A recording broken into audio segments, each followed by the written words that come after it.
And today we're going to talk about how to think. Sounds like kind of a simple thing and something that everybody does every day. And we kind of think we're good at it. The old Cartesian joke is that nobody would say that they are lacking in the capacity for thought. People generally say, well, I'm a perfectly rational person.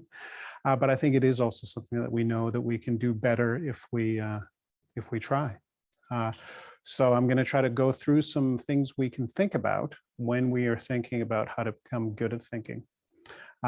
One of the things that this series has been making a continuous effort at is to make sure that we find in all of the activities that are part of a university of education, whether that is going to lectures or whether that is reading a book, that we in those activities find something that is enjoyable. That we learn how to find the pleasure in it.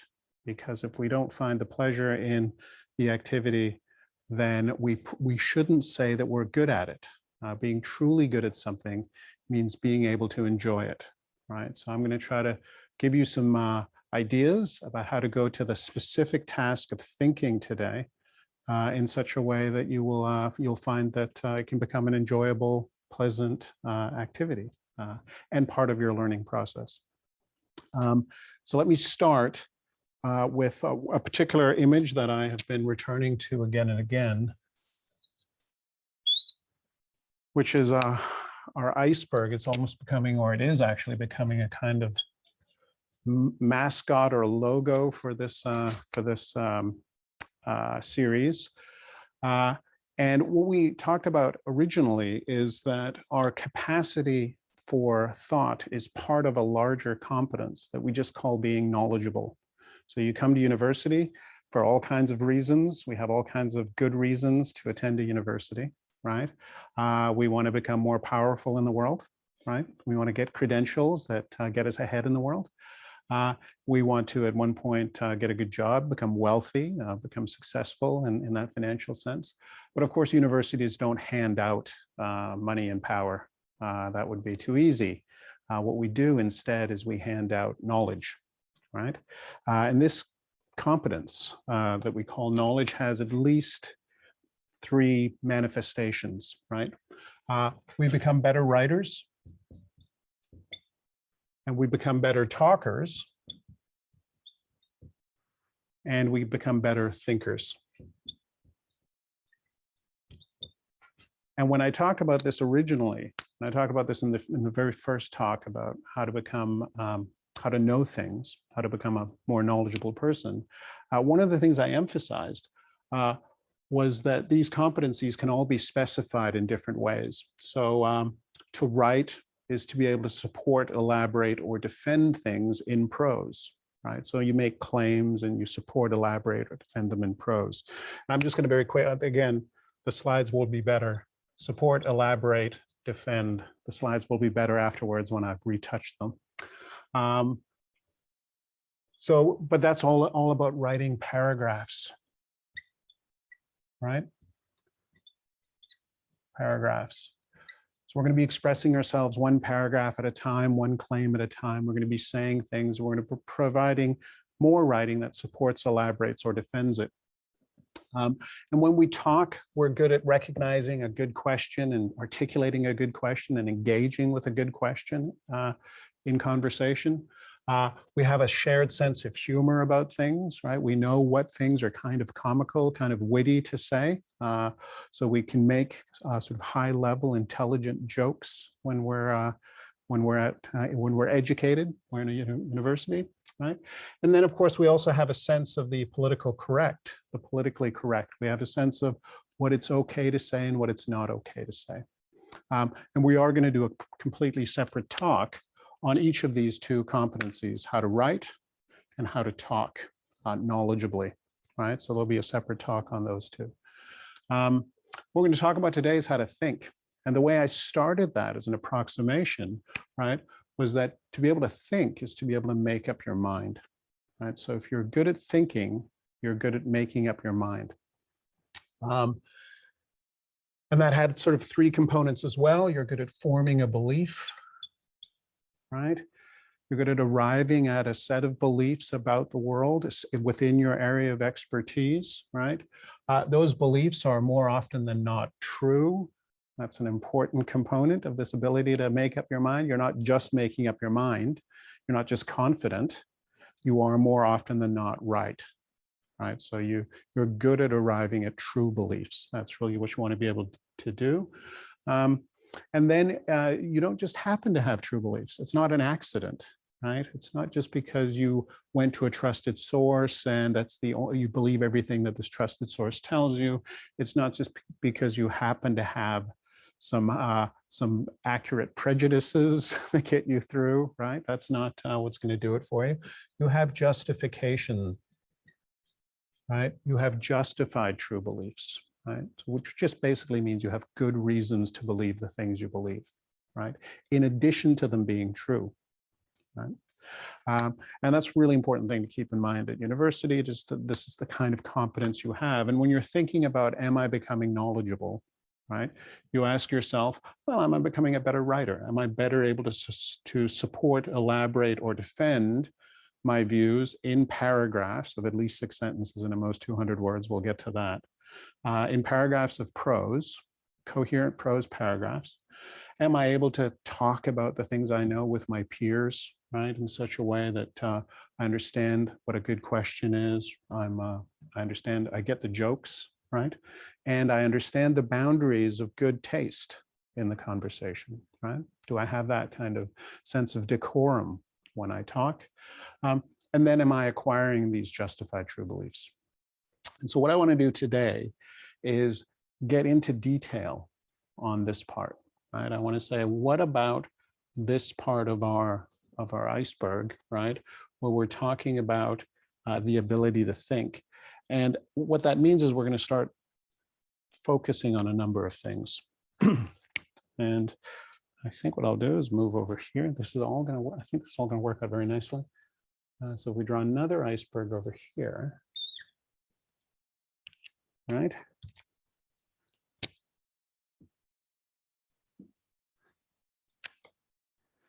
And then we just think we're taking this iceberg, over here and we're kind of turning it, right? So that we want to focus on some things. And remember that this is what's on the surface. This is what manifests as being knowledgeable, right? This is how we demonstrate that we're knowledgeable. And all of this stuff is sort of under the surface, our ability to do these things, our competence to do these things, right? And so we're going to do the same thing here. We're going to say, well, what is going on with this? We're going to take, first we're going to take the thinking, right? We're going to say we're going to start with this ability to think, right? We're going to say, well, what's underneath here? Well, there's this justified true belief stuff, right? So we have these justified true beliefs, right? They're supporting us, right? And they're manifesting this, and we're demonstrating this by being able to make up our mind. We draw on all these things that we've already made up our minds about, right? And we're going to draw them to the surface, right? And we're going to say, this is what's helping us to think, all of the things we already believe. But suppose we took this iceberg and turned it again, right? Suppose we said, what about these beliefs? What if the beliefs themselves were at the surface of the water? So we're going to move over here, right? Take this whole iceberg.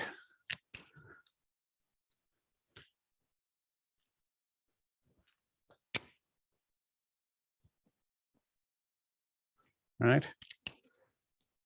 And we're now going to imagine that the thing that is under the surface is a whole bunch of processes that we, operate with mentally, a whole bunch of things in our heads, maybe also in our bodies and in our environment. We'll talk a little bit about that. But the thing that it produces, the thing that we arrive at, is belief. Right? What happens is, we have a lot of things going on that we maybe don't articulate or maybe silent. And this produces a state of mind, a made up mind. And that's a belief, right? one of the ways I've been pitching this in social media to sell this this talk is I've been saying, well, this is actually the art of making up your mind, which is also the art of getting your mind around something, right? So if you're going to learn something, you have to get your mind around it, right? So what I'm going to do is I'm going to try to show what that could mean. What could it mean to get our mind all the way around a subject, right? What could it mean to think? Notice these justified true beliefs, right? What is going on? What is belief made out of? The philosopher, late 19th century, early 20th century philosopher Gottlob Frege had this really very simple way of looking at propositions and beliefs. And I'm going to try to just put this as simply as we can. A belief is actually expressed, it has kind of under the surface of it, it has a proposition, right? So if I say it is raining, or if I say it is Thursday, right? I'm saying something, I'm claiming something is true, right? Now, last I checked, it wasn't raining, right? So it is raining is false right now. It's still a proposition, right? We can still understand what I meant by it. I just happen to be wrong about it. But if I say it's Thursday, we also know what I mean, and I'm right about that, right?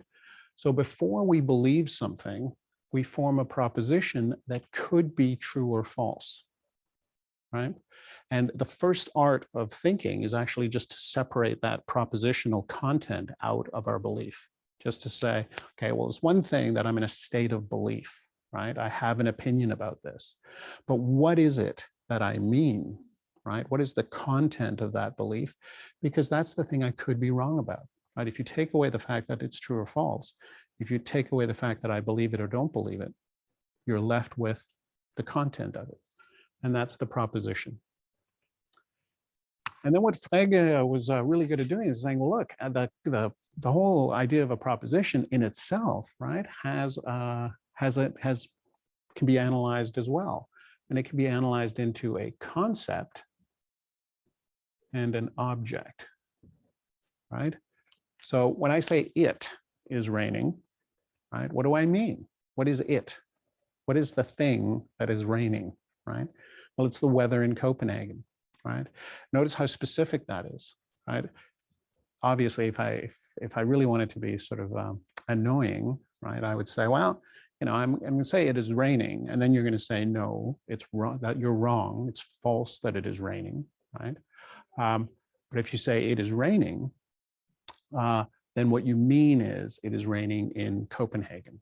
And so if I was to say, well, it's raining somewhere in the world, so I'm right, that would be wrong, right? That would be cheating in a sense, right? It would be a way of saying, well, I'm taking the word it now and I'm extending it to cover so much ground that it's meaningless to say it is raining, right? So what Frege would say is, well, first of all, decide what you're talking about, right? When you're going to claim something, right, you're going to specify what you mean by that, so it makes sense to ask whether or not you're right or wrong. So the first part of the art of thinking is to take your beliefs, analyze them into propositions, and then figure out what their concepts are, or what their objects are, right? What is it you're talking about? When I say it is Thursday, I also mean it is Thursday here and now, right? The it can't belong to, well, it's Thursday somewhere, right? Or it's Thursday in a book somewhere, in a movie somewhere, or, right? I'm again specifying when it is Thursday. And then there's the concept. Well, in the two examples that I've been constructing, what does it mean for something to be, for it to be raining, right? When do we decide that it's raining, right? What are the criteria for applying the word rain to the weather, right? So we have to think about that, right? And so once we've analyzed our belief in this way, in this first series of steps, we said, all right, so we've got something that we believe, right? We know it has a kind of a propositional content that could be true or false. And in that propositional content, we have an object, something we're talking about, and then we have something we're saying about it, and that's the concept, right? And so the proposition actually becomes, right, the concept plus the object, right? So we have a proposition, right? And we know what the proposition is because we're putting together a concept and an object, right? The examples that I've used on the blog, hey, welcome. The examples that I've used on the blog is something like, I don't know if you remember I don't know if you've heard of the Bobby the Wonder Dog, who got lost from its family back in the 20s, and then walked 3,000 miles across the United States to find back home. They were on vacation 3,000 miles away. And so Bobby came back home.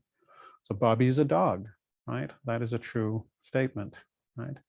Secretariat, the most famous racehorse of all time, right? Secretariat is a horse, right?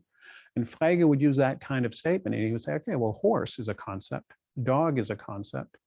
And if we take it as a kind of function, right? So we say we have a concept, a function that says, and the function is a horse, right? X is a horse, or X is a dog. Then it depends on what we put in for X, whether or not the result is true or false. If we put Bobby in for is a horse, for X is a horse, and we put Bobby in for X, then we end up with a sentence that is true, that is false, sorry.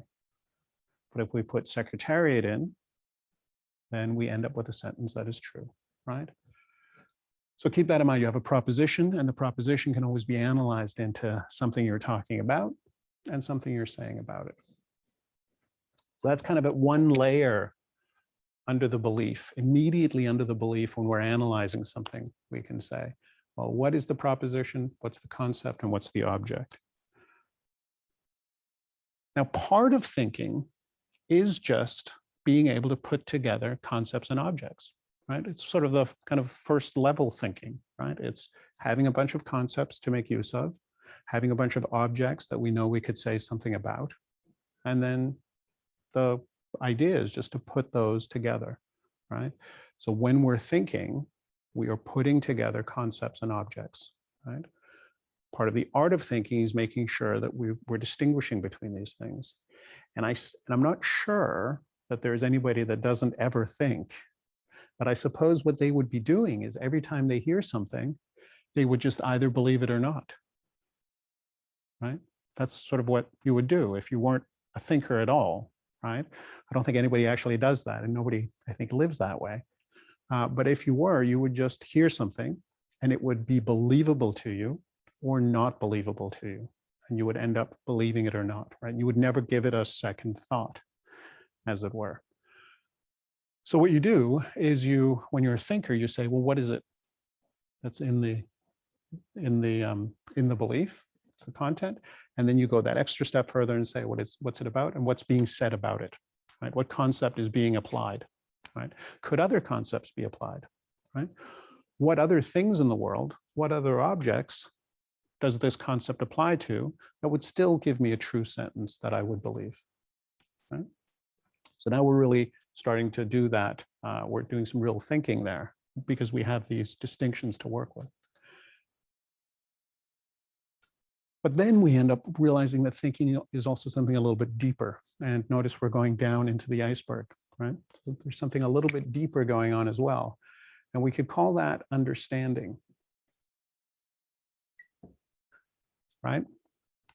So it's one thing to believe something. But before you get to the state where you are actually believing something, you want to make sure you understand it, right? So when you've done this analysis and you've really separated out the concepts and the objects, you understand what the concept can be used for and what other objects it applies to. So if you want to understand the concept of horse, you don't just recognize that one thing is a horse. You're in a position to recognize all kinds of other things as horses, right? Or we're at a business school, so now you can recognize things as mergers, or you can recognize things as acquisitions, or you can recognize things as innovations, or as organizations, or as organizational culture, or as sense-making processes, right? Or as budget overruns, right? There's just lots of different things that you have the concepts to recognize because you are educated within your discipline, right? And so you're reaching this point where you can say, well, there are two separate things going on. There's believing and there's understanding. And making that distinction is really part of your capacity to think, right?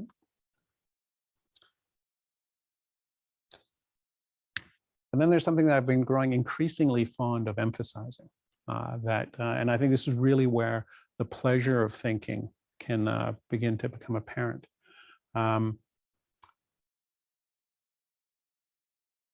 We can believe things, we can understand them, we can ask ourselves, do I believe this? We can ask ourselves, do I understand this? But then we can also ask ourselves, can I imagine it? Right?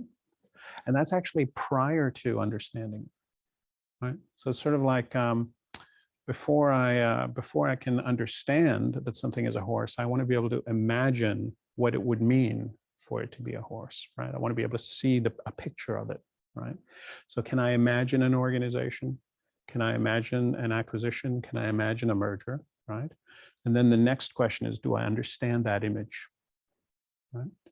And that is really an important mental operation that is lying underneath all of this propositional content. When you're working with your thinking, right, you're thinking things through, really try to make that effort. Can I imagine it, right? Can I generate a mental image of it? And keep in mind that there's just lots of different models for that, right? One of them is, can I see a visual image, a picture of the thing that I'm thinking about? Another one certainly is, can I draw a diagram, right? Can I draw a flow chart of some kind, right? Can I picture this in some conceptual way, right? So think about your ability to imagine as something that supports and works with your ability to understand something. And then there's an even deeper level than this.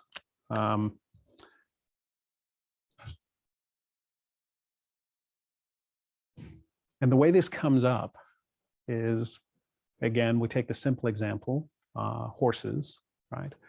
Most of us, if we are out in the country and we're driving in a car or in a train and we look out on a field and we see a horse, we immediately recognize that as a horse, right? We say, there's a horse. And we can be wrong sometimes, but we have that sort of sense of, we immediately recognize this horse. Kant, the philosopher Immanuel Kant, would call that intuition.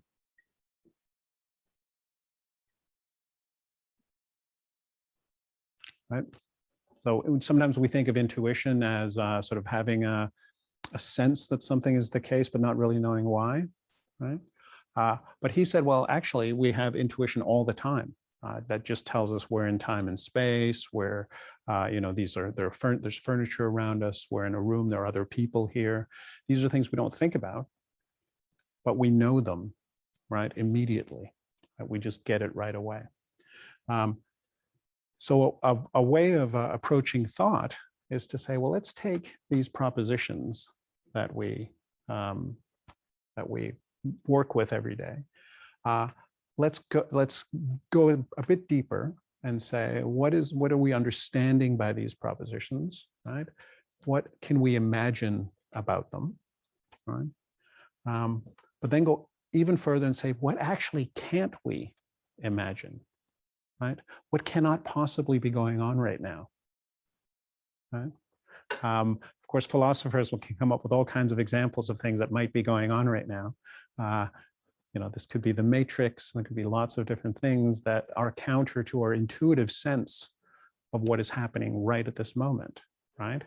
But we can go into that layer and we can say, okay, what are the things that make me immediately recognize you as students, right? Or that horse on the meadow as a horse, right? What are the concepts and objects that are immediately available to me in experience, right?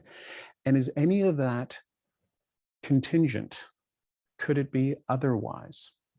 Could it be the case, right, that in the exact same situation, if I just had a different set of intuitions, if I'd had a different stock of concepts and objects to draw on, right, I would walk into this room, right, and think something completely different was going on? Would I notice something completely different if I had different concepts available to me, right? ethnographers are really, really good at so sociologists who work, who study and describe people in real situations are really, really good at this, at noticing the contingency of social situations, right? So they'll sometimes take almost like a Martian perspective on human culture, right? So they'll walk into a room like this and they'll say, let's not make any assumptions about what's going on. Let's try to suspend all of our ability, right, to recognize what's going on, our entire immediate sense of what this means. And then what we'll do is we will study it and we'll try to see if there are other ways of making sense of it, right? So thought can take us there, right? Thought can take us all the way to the things we think must be this way. And then we can ask, must they really be this way? Is it necessarily the case that it is this way? Does that make sense so far? Right? So I've been thinking about this. To me, I have to say, this is a quite natural way of going through the idea of what thinking is. But that is, of course, because I'm a little bit predisposed to think in this way as a philosopher, right? I was trained as a philosopher. It's been a while since I've been a professional philosopher, so I'm actually a little bit anxious about this and see what people say online about it. But this is sort of a way that I've had of thinking about thought, right, of the art of thinking. And so the question then is, if these layers exist, if it is true that that thinking is really the art of making up your mind, right? That making up your mind means taking constructing a proposition out of concepts and objects that can be put together in all kinds of ways, right? Reaching an understanding, testing yourself, do I understand it? And one of the steps in that will be, can I imagine it? Is it something that I'm in a position to imagine, right? And then taking a step even further and saying, well, what is it that I'm actually immediately not capable of imagining, right? What's the limit to what I can imagine this situation could be or not be? And can I move those limits, right? Can I become, can I break with my intuitions, right? Can I think counterintuitively, right, about things, right? And that's actually a really, really important skill, not just to say, well, if I can't imagine it, then it can't be possible, right? You have to say, well, maybe the possible is a little bit broader than my current ability to imagine things, right? So I have to go down to this step and investigate my intuitions, right? What is it that actually forces me to think that's a horse, right? Couldn't it be something else? In today's environment where lots of things are up for grabs, lots of concepts are up for grabs in this way. Really good example is contemporary animal rights movements, right? So they will, I will say, that's a horse, right? They will say, well, wait a minute, couldn't you say that's a sentient being, right? Wouldn't that change your relationship to this creature in the world, right? If you didn't see it as a horse immediately, but you thought of it first of all as a kind of fellow creature in the universe with you, right? So that kind of thing is what we're talking about when we get down into our intuitions, get down into rethinking our intuitions about things. So I'd really stress that your education is going to do this to you, kind of whether you like it or not, right? And if you do it deliberately, right, then you can decide how are things going to move around. How are you going to move those limits to the imaginable? So I need to say something practical. That's kind of my goal for all of these things. And I think I've been relatively just sort of rambling philosophically here, which is a joy, by the way, just to be allowed to do that. So I'm grateful to be able to do that. But the practical things that I've been thinking about as far as what could you do to become better at any of these things, right? Let's take it from the top, right? So how do you become better at believing things? Well, the trick here is to make up your mind. The trick is to just every day decide to make up your mind about something. Pick something where you don't have to force yourself to believe something you don't want to believe, right? But just at the end of the day, this is the thing I usually say to people, right? Is at the end of the day, write down a sentence that you think is true, right? Look at it, make up your mind that it's true, right? Really just decide this sentence is true, right? Take 5 minutes to do that. It's a helpful thing to train your mind into this mode of belief, right? Learn to discover and draw upon your beliefs. It can be really helpful when you're writing an assignment, right? That's always a really good time where this would come up. But it's certainly something that you can just do in your free time, as it were, as part of your studies, right? Try to find the pleasure in that. Try to find the pleasure in just surveying the things you are capable of believing, right? And even something very simple, right? Like if it happens to be raining and you happen to be near a window, look outside and just say to yourself, huh, it is raining, right? And then notice what that state of mind is, right? Or take something from your studies or take something from the current news and just say, yeah, I do believe, right, that this company went bankrupt, or I do believe that these companies merged, right? Or I do believe that we are in a period of recession, right? Whatever it is that you want to believe, right? So just try that. Just get comfortable with the act of making up your mind about things. And it's perfectly legitimate to take simple things to start with, and then work up to more complicated things and make up your mind about them. But then remember, right, because we're now going to go into the surface of belief. We're going to say, well, it could be that I'm wrong, right? So I've made up my mind. It could be that I'm wrong about that. And I'm going to be open to the possibility of being wrong. I'm treading on thin ice here, but it just came to me, so I'm going to say it, right? So maybe the capacity for thought is actually the ability to admit the possibility that you're wrong, right? Maybe that's simply what thinking is, right? So we're rational creatures in the sense that whenever we have a belief, we also have an openness to being wrong, right? So we recognize the possibility that what we happen to believe right now isn't true. And if we want to analyze that sort of state of possible doubt, right? Or what we could say is actually a continuous state of doubt, right? So we're going to say, I believe things, but I'm also a little bit doubtful about pretty much everything I believe, right? So I have that critical openness, right? Well, what does that mean to be in a state of possible doubt? What does it mean to be open to the idea that I'm wrong? Well, it means that I recognize that my beliefs have propositional content, and propositional content is independent of whether or not it's true or false, right? I mean something whether or not I'm right or wrong, right? I still mean it, right? It just may be right or wrong. So first of all, there's that. And then I can take the proposition and analyze it into what is the conceptual content of that? What are the things I can say about things, right?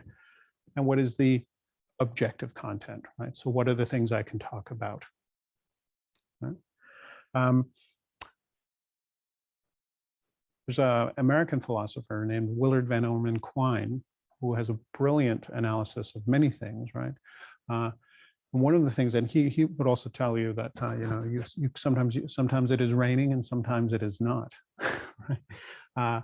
But what he would say is that you can actually analyze. You can take any theory and you can analyze its ontology. What can it say things about, right? What does it say is in the world? What are the objects that it covers? And then you can ask of it, what is it capable of saying about it? What concepts does it have available to it? He calls that its ideology, right? The ideology of a theory. What ideas can be expressed in it? And so the first, we go from having a belief to, okay, we've identified the propositional content, and then we say, what are the things that could be otherwise, right? What are the things that could be put together differently? So what are the concepts and objects in that? So I'd really encourage you to take this step quite often, right? So don't just have fun with forming beliefs that are obviously true, like it is raining, right? But sit down, make up your mind about something, really say, okay, I think this is true. And then say, well, if I'm a thinker, I'm open to the possibility that it's wrong. I understand what the possible contingencies are. And this is the first level that I'm going to start working with, right? So I'm going to say, what are all these things? Then I'm going to take the next step, and I'm going to start making a list of other concepts that could be applied to that object. Right? So I'm going to really try to understand what makes this concept so special, right? And what are the other objects that that concept applies to? So I'm going to work with this step of understanding, right? I'm going to take that step, and I'm going to take that seriously, and work with that maybe for 5 or 10 minutes, right? Try to make a list of concepts and a list of objects that are kind of like it, but also different, right? And then try to combine those in different ways. So at one level of thought, all I'm doing is playing with combinations between concepts and objects, right? I'm seeing which ones fit, which ones don't fit, what the results of that are, and what understanding emerges from putting together different concepts and objects. Then go to this step. Definitely start drawing pictures, right? Start painting pictures. Some of us do that, right? Start producing imagery, right? That goes with our understanding of the material, right? So you're not just understanding, you're not just saying this is what I think is going on. You're also able to imagine and draw pictures and imagine different other kinds of things. And then notice we're really opening up a space of what is possible. If this is not true, if the belief I started with turns out to be not true, then I'm not in a complete empty void, right? What I'm now in is a space of the possible, right? Somebody has taken away my belief, demonstrated it's not true, but all that did was open up all the possibilities I knew were there because I've been thinking about this, right? So I'm not in this complete state of, okay, well, then what's going on, right? I'm in oh, well, then either this is true or this is true or this is true, right?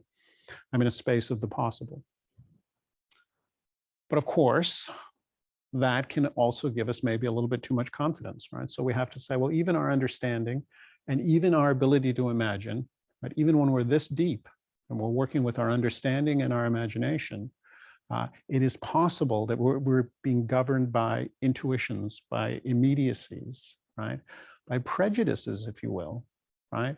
That are forcing us, right, to imagine some things and not other things, that are preventing us from imagining possibilities that we would be able to imagine if we dared, right, if we went there. And so you take that next step down, right, and you start looking for what are the combinations of concepts and objects, or what are the new concepts, the new objects that could be applied to the same things, right, the same experiences, to show me different things in it, right, to show me things that I didn't think I was capable of imagining, right? So we get down to that step there.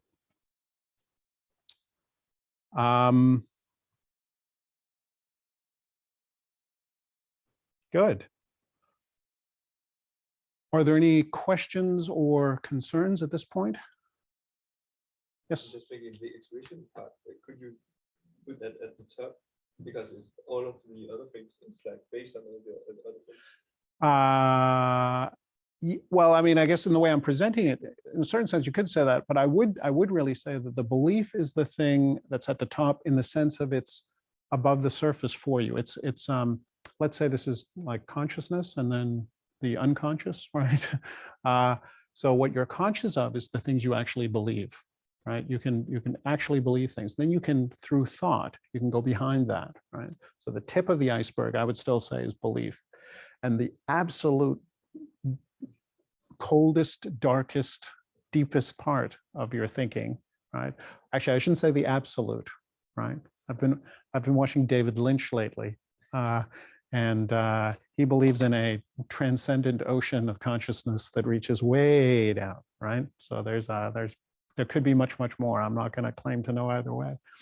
But at the bottom of our actual iceberg of knowledge of the things that we are masters of, in a sense, right? I would say I would put intuition. I mean, I think we could have a long conversation about it, right? But I wouldn't put intuition at the spear, because then what you're saying is my intuitions are, you're kind of like going by gut feel. So really interesting. You're reminding me of something. So many years ago on late night television, I saw an infomercial, sort of a guru, like a life coach type person. And his product or his idea was that you should train your gut, like so your gut instinct to get you through life. And the only way to do that, he said, is just to do stuff. Always do things by impulse and get hurt, right? Because then you will, you'll do all these things and your gut will be trained to be right next time, right? And then you can do things more efficiently. That was his idea, right? Now, we don't recommend this at university, right? In fact, university is the total opposite philosophy of that, because what it says is, no, you've got these explicit beliefs, these things you actually think are true, right? And between those beliefs, your actual, you're thinking, okay, I should go that way, right? This is what's going on. It's raining. I should have an umbrella, right? So the thing that's between that, or the thing that's underneath those beliefs, isn't just directly the intuition, but this whole analysis, right? There's this whole machinery of thought that we have, and that machinery can be more and more elaborate, and it can be functioning smoothly, right? It can be well oiled. It can break down. We can fix it, right? So I think that's I think the academic in me wants to say, no, intuition is really at the bottom, right? And it's a place you need to go every once in a while, but you don't need to go there all the time. Yeah, yeah. What about the like I'm emphasizing also like it's like the way I do think is that I would start with